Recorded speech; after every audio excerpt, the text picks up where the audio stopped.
বন্ধুরা, আমি কিছু জিনিস অর্ডার করেছিলাম আপনা মার্ট থেকে, যেটা 10 মিনিটে ডেলিভারি দিয়ে দেয় আমাদের এখানে। তো আমাদের এখানে একটা অনলাইন ডেলিভারি আছে। এখানে ডেলিভারি পাওয়াটা অনলাইনে খুবই ডিফিকাল্ট। কলকাতায় যেমন মানে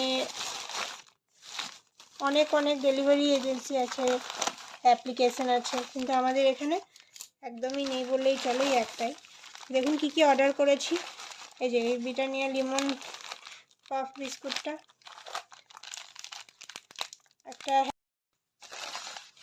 তারপর অর্ডার করেছিলাম এই উইঙ্কিজের মার্বেল কেকটা স্লাইস কেকটা খেতে খুবই ভালো লাগে। তারপর হচ্ছে চা, এই অগ্নি চা। আর এই অর্ডার করেছিলাম 1 প্যাকেট আমুল তাজা দুধ। এই বিস্কুটটা মনে আছে ছোটোবেলায় চেটে চেটে খেতাম, এত ভালো লাগে না বিস্কুটগুলো খেতে। এইটাও সেরকম, আমার হেভি লাগে ক্রাঞ্চি বিস্কুটটা।